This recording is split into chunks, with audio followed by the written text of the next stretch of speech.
All right, I believe that we're ready to get started. My name is Josh Iroko, and I am glad to be with you all today. Please, as usual with the masterclass, we spend an hour here, so it's going to be from 12 to 1. For the folks who are joining us for the first time, you are welcome. For our repeat folks who have been compounding the amount of information that they know on completely different topics over the last few months, thank you again for joining us. It's going to be another amazing time. We have the team supporting us here, and we have Salesforce, helping us present this to talk about meeting your sales target, during these times. I know folks on the call are interested, so please feel free to ask questions. TJ and Chris come with a level of expertise combined that is phenomenal. So what we want to do is, use their time as much as possible, drain out of them what we can over the next 1 hour, right? And as usual with us, we're live on different social media platforms. So interact with other members of the community, put out the information that you're learning, help us get more people into the community on Facebook, LinkedIn, Slack, Twitter, and Instagram. Shout it out there as to what you are enjoying right now. And some housekeeping, this is the usual. And again, for folks who are just joining us for the first time, this is how we roll. For 1 hour, we engage. We're communicating, questions are flying up and down the place, and you can use the Q&A box to ask questions. You're going to see throughout the session, the folks from BPTN will be moderating the chat box, and please ask them any questions that you may have. Just put your questions on the chat box for questions like that. But for questions that are directed to Chris, to myself, or to TJ, please use the Q&A box to ask those questions. This session will be recorded, so don't worry about, oh, I missed that quick nugget. I'm trying to get them to talk about it again. We would be providing it on the website. And finally, we want to hear your feedback. We want to continue to make this better, right? So 90 seconds, that's all it's going to take. We're going to have the BPTN admins put that survey link in the chat function. And we want feedback on a wide variety of things, right? So definitely please feel free to do that. Now, without further ado, I am going to introduce our guest instructors for today. Wide variety of experience between Chris and TJ, and while we're prepping for this, the kind of information that we're hoping that they share with us today, I personally know that I've learned a fair bit just by prepping for this. So I'm pretty excited about that. Thanks, Chris and TJ, for giving us some of your time today. You're welcome. Looking forward to it. Awesome. TJ, do I have you on? Think we might be experiencing some difficulties with TJ there, but Chris, let me dive into you really quickly. I like to sort of have an icebreaker, right, when we first start the sessions, just to get a feel for what's going on in your head. And today I'm focused on retirement. Some people's retirement plans have been thrown out of the window by COVID, unfortunately. So now that we have all of those sort of refurbished, what are your retirement plans, if you want to share with us quickly in 30 seconds? Retirement plans.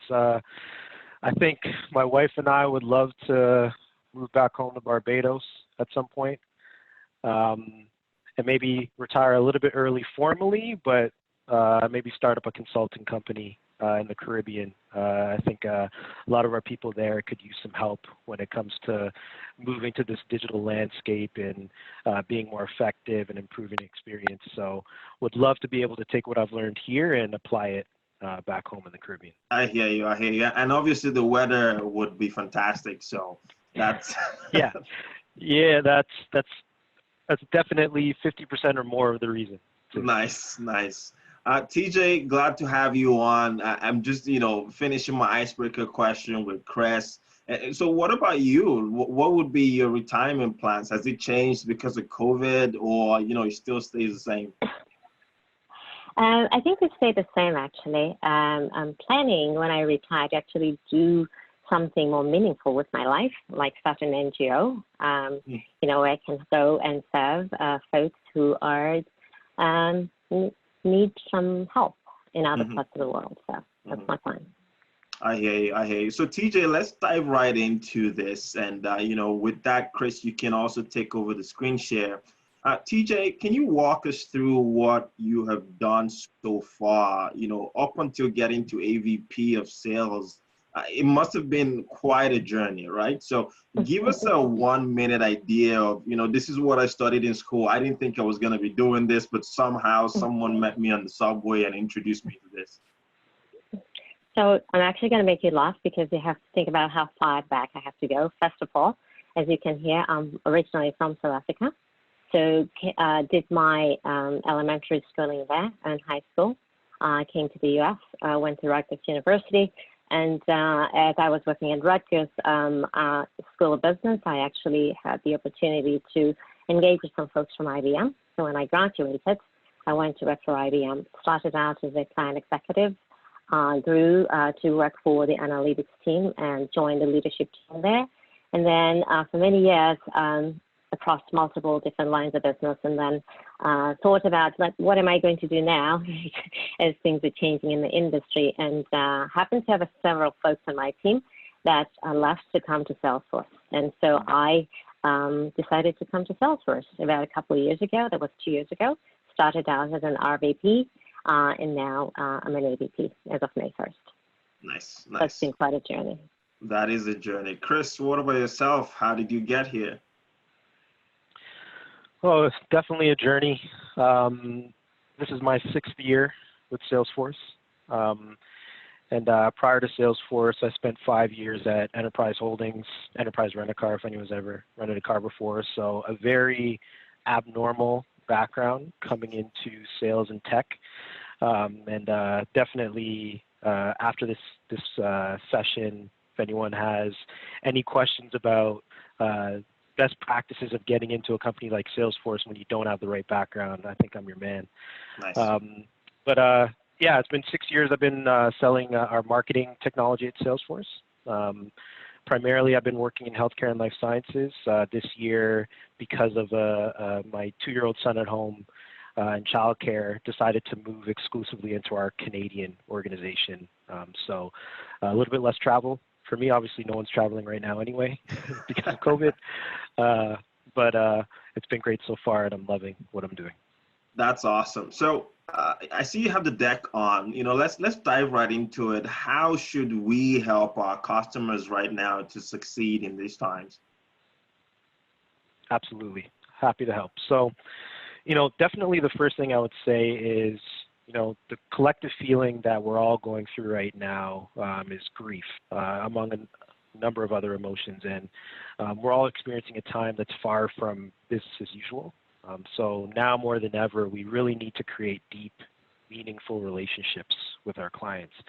And that's because we're in the midst of pretty much an unprecedented crisis. It's not only taking a toll on public health, but causing serious economic consequences across the globe. And I would say that those macroeconomic hardships are affecting every business and industry in different ways. And of course, we have different offices and schools that are likely empty or maybe only opening up now. So everyone's trying to ramp up to really meet this new unexpected demand. The one point that I'd make here is we're all in this together, right? And it's very important to ensure that we're leading with empathy and listening to our customers in the sales industry. And that's something that Salesforce has been doing for a long time. We're privileged to be able to pair the learnings from speaking to clients today with our previous knowledge through similar crises in the past, like the SARS outbreak, for example, to really identify and understand what customers are looking for in terms of help from a company like ours. And we've really bucketed the top questions into 3 key areas that we'll start off by speaking about today, and then TJ and I will walk through some tips to help you maximize efficiency. through that practice. The first point is stabilization, and really helping companies to manage their current operations and really make it through this crisis to reach that stage of being able to reopen with that new normal and really start to dive into that recovery phase. That's going to then allow them to focus on long-term growth in their own customers' success. So with that, there are some tactical tips that we'll talk about next that is not the holy grail of how you're going to be successful during these times, but are some high-level points that I think you should start with. And then TJ and I are also going to add some additional takeaways at the end of the session as well. So Josh, before I dive in, any quick comments, questions? No comments or questions yet. I do know that we're gonna probably circle back to that slide that has those three just sort of nuggets, because they would govern how we would sort of flow with the workshop. But still, please feel free to keep going. Absolutely, sounds good. So I mentioned earlier that we're all in this together. Situations may not be ideal, especially for salespeople who are used to being in the office or, with customers face to face. It's very easy to feel isolated at this point. And we have to try harder to work to stay focused on our end goals, really helping our customers through this difficult time. So what can we do? The first point that I wanted to bring up was productivity. This is really important when working from home, is focusing on creating a very consistent work environment. Specifically, setting up a proper office space, wherever that is in your home. You may even have to set up multiple office spaces based on your situation. Second point I listed there was investing in yourself. That's both mentally, but also physically with the right equipment, etc. Preparing for random inconsistency. The photo I have there on the slide is my son taking some time to help me with sales calls during the day. Both my wife and I work full-time and are splitting childcare. We're both taking half days off every day to take care of him directly. So the fact of the matter is, as much as you can plan for your day, which is the fourth point, you need to mentally prepare for the fact that things may not go correctly. Gotcha. So, if we can focus on that, invest in yourself a little bit there, and you might not have done this directly, but you might have known other sales folks who have. What would you say as some of the things, tactics, or maybe some courses, perhaps some open source information that you've leveraged, or someone else that you might know have leveraged to sort of up the game a little bit? Sure. So I'd split that into two streams. So one is mentally preparing myself. There are a ton of resources out there that we have the ability to leverage. Salesforce, for example, has an online learning management system called Trailhead. After this session, we'll share details with everyone, but it's the best and most fun way to learn Salesforce for free. You don't have to be a customer. It's available to the entire public. So it's a great opportunity to skill up and improve yourself when it comes to selling tactics and methodologies, as well as technology. In addition to that, personally, what I've been doing is anytime I go out for a walk with my dog and my son, I've been listening to, there's an app called Coursera that partners with educational institutions all around the world, and they offer their courses online and a lot of times free. So there was a course on productivity and happiness that I just finished that really brought me into the right mindset to have the right attitude going into my day-to-day. And then physically, what was great at Salesforce, understanding that all employees are going to be working from home, our company actually provisioned a budget for us to invest in some home peripherals. So things like if you needed a monitor or a webcam, for example. I recognize not every company offers that and not everyone has the available disposable income to invest in that, but if you do have the opportunity, I'd highly recommend it to make yourself feel more comfortable in your day-to-day. Nice, nice. Yeah. Those are pretty good. And for the folks, I know that that's still going to be shared ahead of time, but some people might be curious. Trailhead is what Chris had mentioned.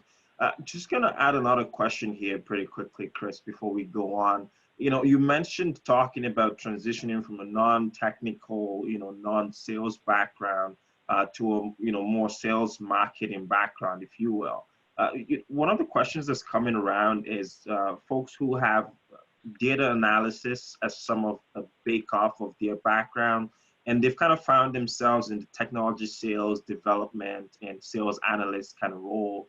And, you know, they want to really understand, should I stay on the sales focused path, or am I looking at a possible switch to a data focused career path? Got it. It's a good question. So what I would say is, no matter what field you're in, basically everyone has some level of sales expertise, right? Even, you know, young children, right? You know, parents can think about when their kids are pleading with them and negotiating with them, et cetera.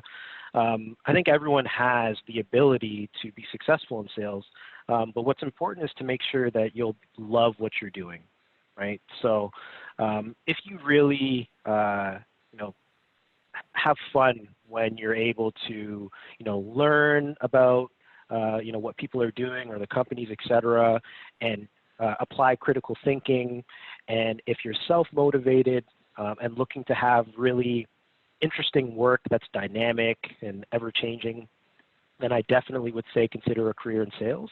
And for myself, and I'll let TJ provide her perspective here on productivity in this question as a sales leader, but if I were a leader, kind of the top traits that I might be looking for would, again, be something like critical thinking, someone who's really going to put in the effort and apply grit, and someone that's not necessarily motivated by things like money. I really would want salespeople that are empathetic and are just honestly looking to help our customers. So I think anyone can make that transition into sales.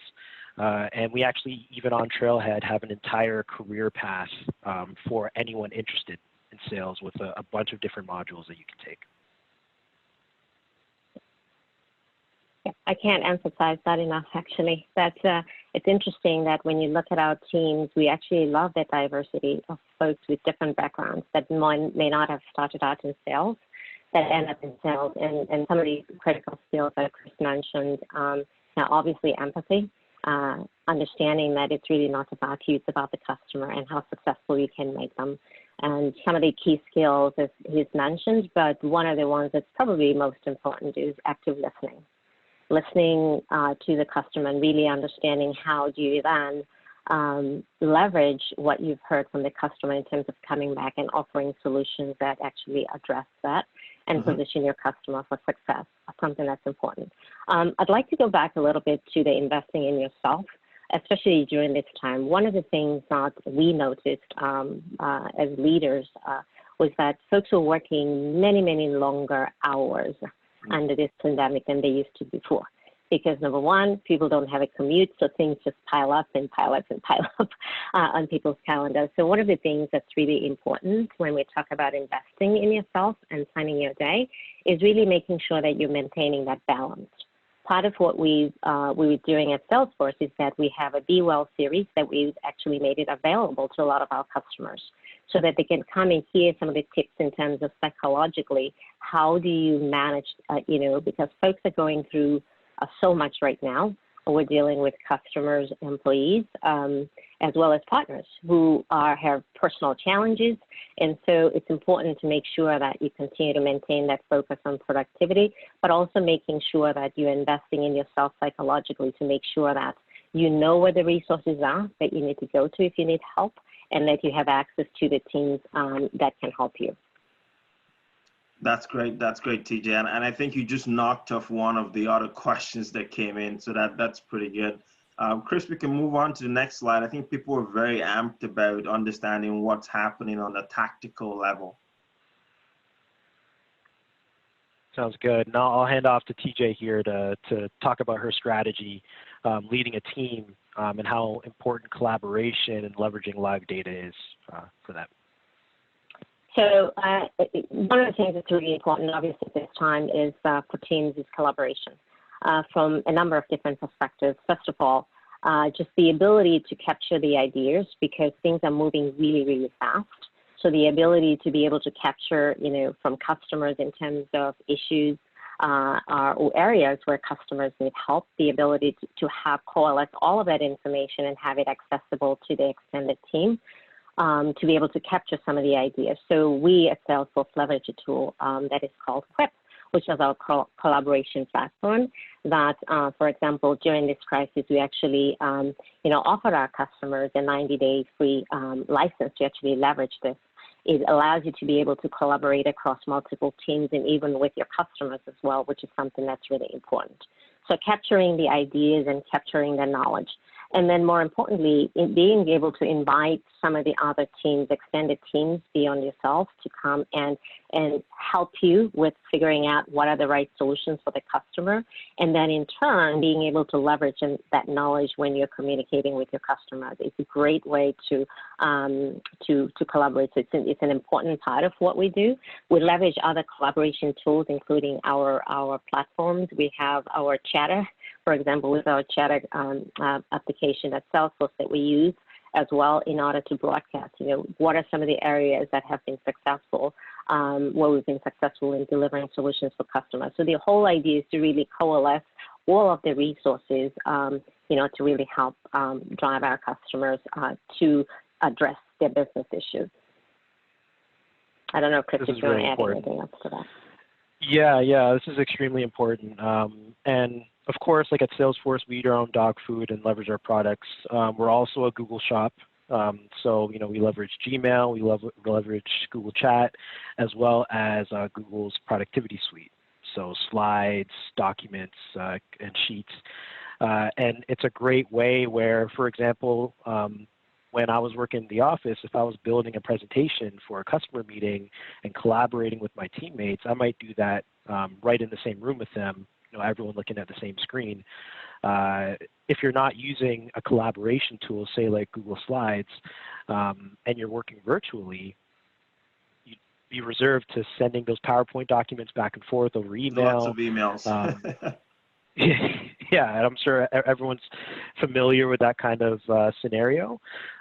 So I think this particular crisis, one of the positives that's come out of it is this shift to more digital collaboration, even leveraging things like video conferencing a lot more in your meetings. So I know for me, when speaking with my customers, I'm on video chat every day. And that's knowing that my son could bust through the door at any point, yelling into my ear, wanting to interact with me. I think that also opens up conversation because when we're more formal and, we're not on video, et cetera, I think that you can forget that everyone on each side are people, right? And it's important, even to start your meetings with your teammates, with your customers by recognizing that and ensuring that you're leading with understanding of their current situation and then moving into your formal agenda. Gotcha. Yeah, and I think go ahead, CJ. Just to add one more point, if I may, one of the things that's really important about leveraging these collaboration tools is the fact that, again, we live in unprecedented times, so we have to expect the unexpected. What I love about it is that, in the event that you need somebody to cover a meeting for you or to do something, all the information is there, the teams have access to it, which is something that's really, really important for us. And that's part of when we talk about that planning, is to also have a plan in terms of in the eventuality that there's an emergency, who do you have that can actually step in to deliver, because we still have to meet our goals and objectives. So it's an important thing that we all collectively have to kind of work towards and make sure we understand. Yeah, those are fantastic points, especially around interacting with customers via video as opposed to just keeping it blank on each side. Chris had mentioned he was listening to the productivity and happiness, I guess it's a module on Coursera. Yes. That question has just sort of come up a bit more now as folks are looking to glean in on what you guys are using. Now, from a digital standpoint, you've mentioned a lot of the benefits that have come from using collaboration tools. We're having more and more questions here about how do I either get the right audience because it's virtual now. I could go to a conference, or I could go to people, or I could go to companies to try to get into an account, for example.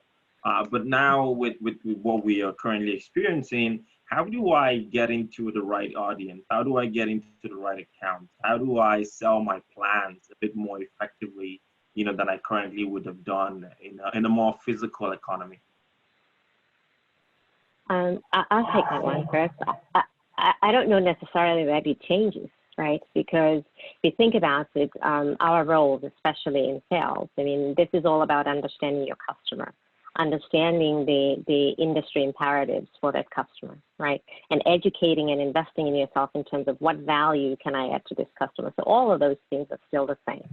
It just happens that right now it's a matter of, whatever is top of mind in terms of like the COVID-19 crisis, for example. But even in that context, there's so much information that is available that allows us to be able to understand what are some of the key industry imperatives, what are our customers going through right now. And leveraging that and the research that you actually do will drive you to the right folks, the customer in a sense. But it's one of those things where, and Chris will talk about this, that you have to have a point of view and you have to drive value to your customer. So it's really important to make sure that you spend that time and invest that time to really have a point of view that you can be bringing, value to the conversation with your customer. Extremely important. And TJ makes a very good point that COVID-19 hasn't really changed what, as salespeople, we should have already been doing when going into meetings with customers is, you don't want to show up to that meeting with no firepower, right? They talk about like bringing a knife to a gunfight, et cetera. What's great in this digital world is that there are a lot of avenues for anyone to really go out and learn about a company and about their industry and build that point of view that was mentioned. Especially if your target is a public company, right? Simply going to their website and drilling into their annual report is something that regularly reps at Salesforce will do. And then also looking at any industry outlooks. There are a ton of publications out there that regularly report on how particular industries are being impacted by global situations.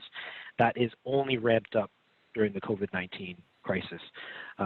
We're privileged at Salesforce in that we have industry groups that put together those resources over time for us.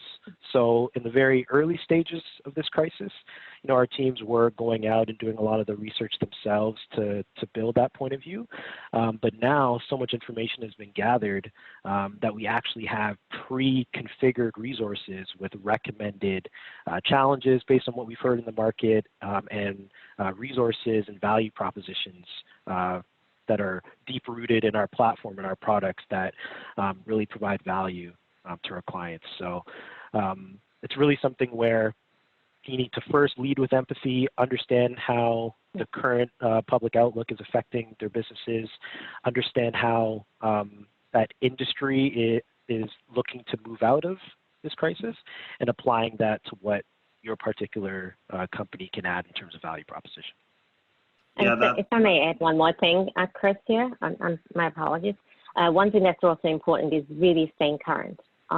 Before you go into any customer call, because things are changing so quickly, it's important for you to see what's on the news about that client. So you can make sure that, if something happened, a few minutes before or yesterday, as you were preparing for that meeting and things change in the morning, the customer really appreciates the fact that, you come to them and you're having a conversation about the now in terms of what's happening to them now, because it could change the nature of your conversation with the customer depending on what was in the news about that customer. It's very, very important to stay current and relevant. Yeah, that last nugget is actually really good, because then the customer feels like you are both in sync. They feel like you're the doctor. You really understand what's happening to them, and you are not concerned about yourself in this case, because you feel like you're trying to plug the gaps that they might have. Before we take in more questions, Josh, one quick point I want to add to that as well is I loosely mentor, and I'm open to collaborate with anyone at our company. And one of the things that is a common theme through conversations and how to best be effective during the now is at Salesforce. And if anyone tuned in has ever worked with Salesforce, at their companies, et cetera, or is familiar with our platform, you'll realize that we have 80 plus different products that we offer, right? The last thing that we should be doing is leading with products, right? So we need to lead with business value, right? We need to come with a point of view, learn and actively listen, as TJ mentioned, and focus on use cases as opposed to focusing on individual products. So as a salesperson, I think across the board, it's weird to say, but the more you can kind of leave out mention of specific product, I think the more effective and productive conversations you'll have. Nice. I think we're beginning to get into the nitty-gritties, right, of what it is that you are supposed to be doing tactically to prepare yourself for conversations with clients. I'd say before we take on the other questions that are really chiming in, there are a lot of questions that we have. Why don't you run through the use cases that you have on the slide right now as to what the impact has been on different stories regarding the situation that we're all around right now? Yeah, so Salesforce has a number of different stories of how customers have been effective during these times. I included these here in the slide because they're publicly facing, and I'm sure the attendees can read through and see some of the impact that's been had. But I'll give an example from my point of view of a customer of mine in the travel industry that, as you can imagine, the travel industry has been significantly impacted by this crisis. That particular company had to lay off 70% of their operational staff. And that was part of their stabilization phase, right? Was they had to look at where they could cut costs to keep the business alive, right? And to insulate themselves enough so then they could make it to that recovery phase. And so for me, dealing with that customer, they were a current customer of ours. What was very interesting was that as much as they were cutting costs in other areas, they looked at their contract with Salesforce and said, look, we've got a long-term agreement leveraging you already for our digital communication with our customers. Let's maximize that. So my value add was bringing in whatever resources I had on my end to optimize and help to skill up their employees to be more efficient in their usage. Now that, of course, did mean more utilization of our products on our end, which is great for adoption, but it was focused and rooted within providing their company with the opportunity to effectively communicate and reach that recovery phase. Mm-hmm. And because we were able to provide that value and lead with that, the company then opened up to us and asked if we could speak to them about long-term growth and additional pieces of our platform that could help them with things like marketing measurement and optimizing their digital ad spend once people got back to actually traveling and focusing on segmentation to identify the business travelers that are likely going to be the first ones to be flying again, for example. So it's just one of the scenarios where I would say, even for those industries that you would think all they want to do is just cut costs, keep their heads above water, the really smart ones, especially from previous crises that have had success, were able to effectively balance cost cutting with strategic investment. Yeah, that's great. TJ? Yeah, so if I may add a point here, one of the things that's important as we approach customers during this time, it's important to understand that even though we talk about those three phases, stabilize, return to work, and growth, a company can be in all of those at the same time. I can't emphasize that enough. So I think as you engage, it's really important to really understand for each individual stakeholder within that particular customer, where are they on that journey? And that'll then drive you to bring different resources to be able to address whatever the business issues are in that particular area. But it's an important thing to really understand that different stakeholders, even different departments, right, within the same company can be at all different stages here. And it's having that, focus to be able to listen well and understand, come back, figure out what it is that's right for that one stakeholder versus another stakeholder. very important point. Yeah, great points, great points. And if you reversed it back to a staff, right, a salesperson who your targets don't really go away because we're having, a crisis, right? And you're trying your best to lead with empathy. You might have a few clients who cut off their contracts or try to renegotiate their contracts. How do you sort of do that balance, right, between your target and having to meet tough sales targets, which are already tremendously tough, with what's going on right now?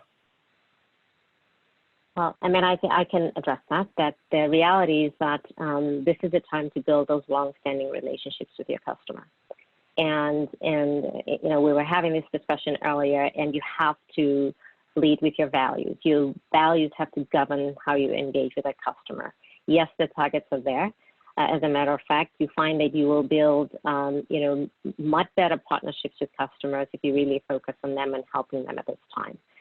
Even if you don't meet those targets, if you are true to your values in terms of trust and you continue to work with your clients, listen and help them, they will remember that, and I think you will end up with much more deeper relationships later on, because they need to understand that this is you being there for them. This is about you helping them on their journey, and their journey can take many turns. I mean, we saw this in 2008, right?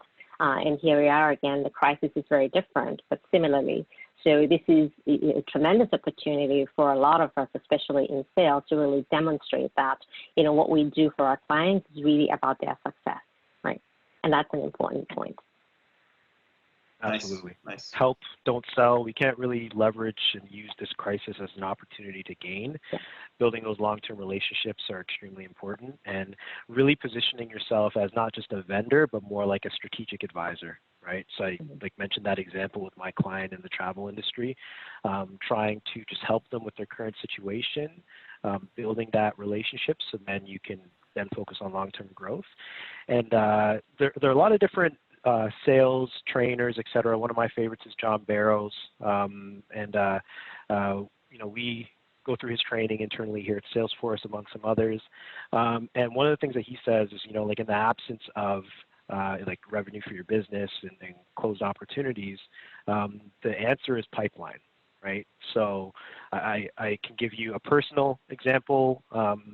We just finished our fiscal quarter at Salesforce, and it was not one of the best of my career. And I think that was pretty common for a lot of my peers.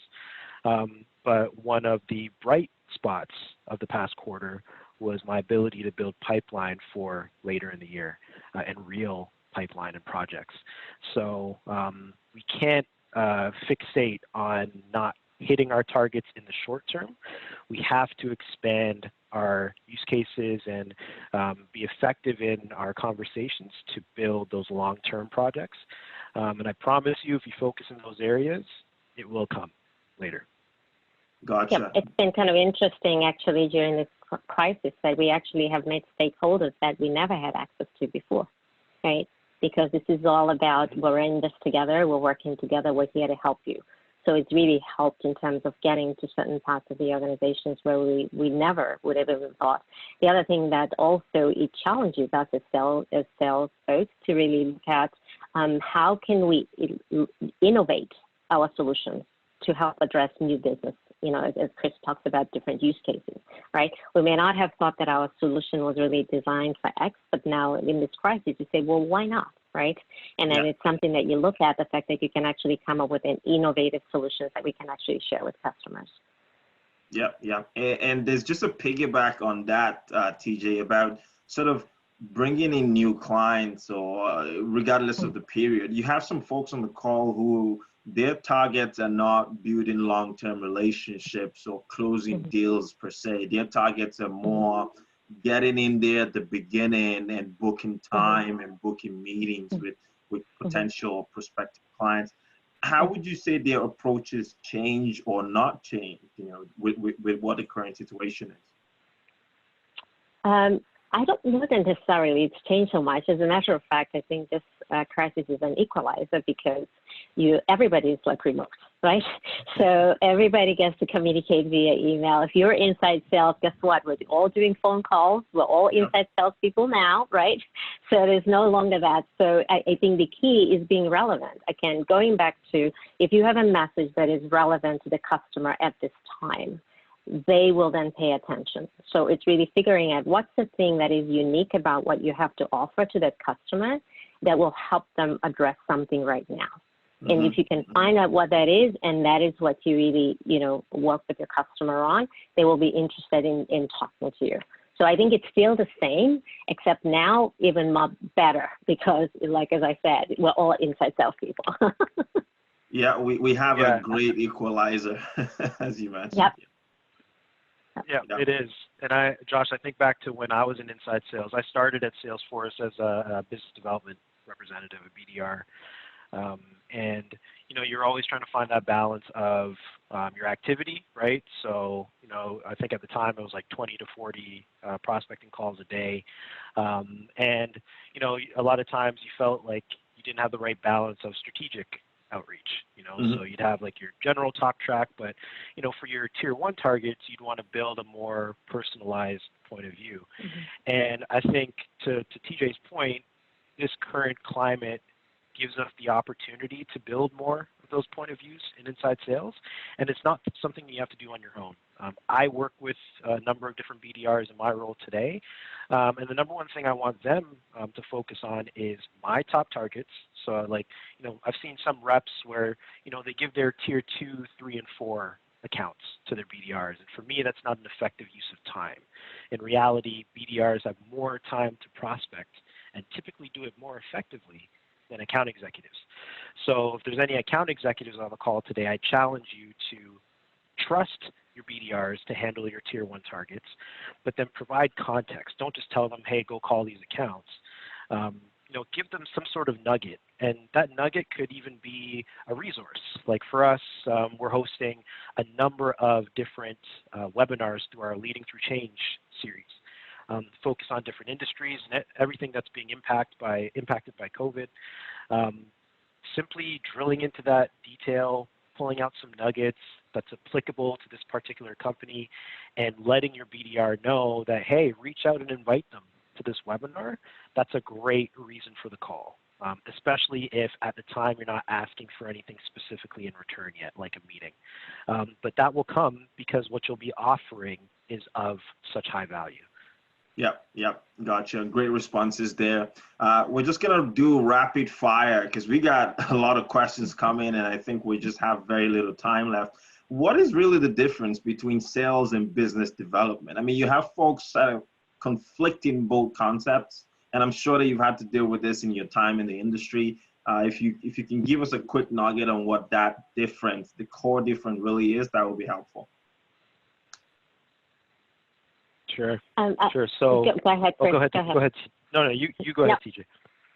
So I was going to say, I mean, business development is really folks that actually go out there and find the opportunities, and then sales actually carries those through. You take those leads and actually carry them through all the way through closing the sales. That's how we define it, at least in our world. Now you have some companies that actually will say that the business development reps are the same as salespeople, so it depends on the company. But in our case, those are the folks that go and identify and help us find the leads and help us build a pipeline, and then the sales team basically picks those up and actually drives them to closure. Awesome. Yeah, awesome. All I would add there quickly, Josh, is in business development, the strategies for getting meetings differ than when you already have the attention of the customer and you're working through an active project. It's really where you're now in sales that you've got to be a true consultant and advisor, but also understand the psychology of buying, right? And making sure that you're always mutually agreeing on next steps in the project, et cetera, because you have to fill in all the gaps if you want to give yourself any chance of actually closing the deal. So it is very different in those roles. Obviously, some account executives layer in more business development into their roles and have to prospect for their pipeline. But if you have the privilege of having a BDR, you want to mold them to really be effective, to find the opportunities for you that you can then progress. Nice, awesome. And we're getting into the nitty-gritties about metrics. How are you measured? What has the crisis sort of done to affect your KPIs, if you will? We joked about everyone's sort of an inside salesperson now. So, you sort of have barriers that have been collapsed, for lack of a better word, because we've all gone remote. How would you say that has affected your goals and any indicators that you use to track performance? I can speak for myself and say it hasn't affected them. I mean, they're still the same goals, right? It's still the same business. Now, some things maybe we change how we do specific things, but in terms of our KPIs, in terms of what we hold ourselves to, our targets remain the same. In terms of how we get there, we may have started out the year with a plan in terms of how we were planning to get there. We've had to kind of go back, relook at that plan, recalibrate, and frankly, we will continue to do so as we go through that, but they still remain the same. It's still no difference. I'll give you an example too is I mentioned earlier my time as a BDR and, trying to do like 20 to 40 calls. I'm remembering now that at one point 40 calls a day was our goal, right? So it wasn't a mandate, but it was our goal. And I remember fondly when the structure changed and it changed to 40 calls a day was the minimum, right? So that was a big difference, right? And I remember like working with my team kind of across the board.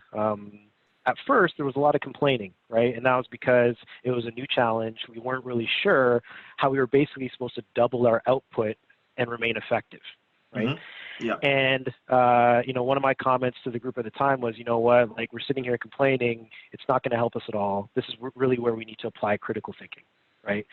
So it's just another challenge to overcome. Let's figure it out. And I think that's a key. That's why for me, if I were a sales leader today, it'd be a key trait that I'd be looking for in a rep is, like giving me examples of, challenges, whether it doesn't necessarily have to be professional, right?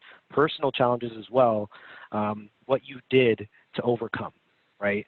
So when I look at it today, just like TJ mentioned, my goals and KPIs are still the same. It's not like my leadership has said, hey, that comp plan we gave you with, the X number of dollars that you need to get for the year, we're going to cut that in half because of COVID. That's not happening. But what they are doing is giving me and our teams additional resources to help us be more effective to hit those goals. I hear you. Folks, we have about 4 minutes left. It's been a rich conversation, Chris and TJ. Thank you so much for it. We're going to continue with questions right up to the end and then sort of split ways. Again, there have been references to different materials, Trailhead, Coursera. There have been references to different mindsets, and there have been references to different tactics and techniques. And what you're seeing now is what the final takeaways would be. So you can sort of read that and sort of see how you can embed that into your practices. Quick question about Salesforce directly in terms of going into an environment and implementing. Someone on the call is in solution architecture and they're a solutions engineer or solutions architect. How would, what does the timeline look like when they're brought into a sales engagement at Salesforce? So just to clarify, so as a solution architect or engineer, right, is the question once they're involved in a sales cycle? It's when they're involved in the sales cycle. When do they get involved in the sales cycle? When do they get involved? Yeah, good question. So yeah, at Salesforce, our architects are generally called solution engineers, and it's a hybrid role of sales and technical for sure. I'd say it's similar to when you're engaging with a third-party consultant as well. Salesforce, a lot of times we provide the licensing, but work with certified third-party partners for the actual implementation of our platform. The earlier, the better, to be honest. Definitely when you're going through discovery, because as a solution engineer, it's very important to understand the ins and outs and fill in any gaps in the customer's use case. If you're a really effective account executive, you may do a great job in discovery and provide all of the details necessary for that solution engineer. So there's definitely been times where I got in a call with a customer and that was my one shot. The solution engineer wasn't available. Did my best to take notes. That's where like live documents and adding them to my Quip, which was I was updating in real time, was valuable, and they could easily chat me and like say like, hey, like what about this over here? Can you ask this question? But in reality, the most ideal scenario is, for us, we call it stage 2 in our opportunities. Stage 1 is when we're identifying the opportunity. Stage 2 is determining the problem and potential impact, right? That stage 2, extremely important to have the engineer present and helping you to drive discovery forward to be effective. Gotcha. Final question for you guys, and this would happen from time to time, right? In a normal environment, in an environment where spending is reduced, probably might happen a bit more. How do you deal with a client pushing back on, getting engaged with the organization, or pushing back on trying to sign a contract right now, or potential string of losses back to back in terms of some of your targets? How do you deal with that practically and from a mindset standpoint? You have to be empathetic, obviously. I mean, they are running their business, right? So it's really, really important to do that. And I think it's one of those things that you have to evaluate if there are other ways that you could support that customer. So, for example, during this crisis, Salesforce, or for example, offered Salesforce Cares, which is free for 90 days to help customers get through the crisis. So it's something that you have to evaluate on a case-by-case basis to see if there's something that you can do for that customer. It's important for us, again, going back to what we talked about, which is almost here in our closing slide, is leading with your values. And one of those is really trust. And that trust is what you build with the customer. So they need to understand that you are there for them, whether or not at this moment they are in the middle of a financial crisis or not. So you have to be guided by your values and make sure that you stay true to those.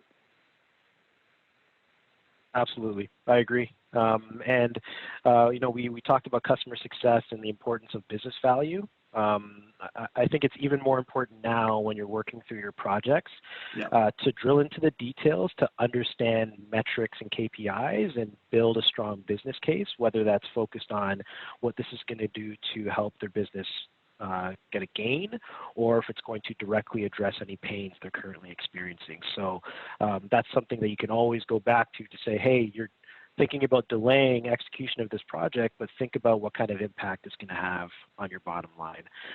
And if it is something that is extremely important to apply today, to TJ's point, here are some additional ways that we can help you by maybe providing, the first few months for free or delaying your payments, et cetera. So creativity has to be included in that for sure. Awesome.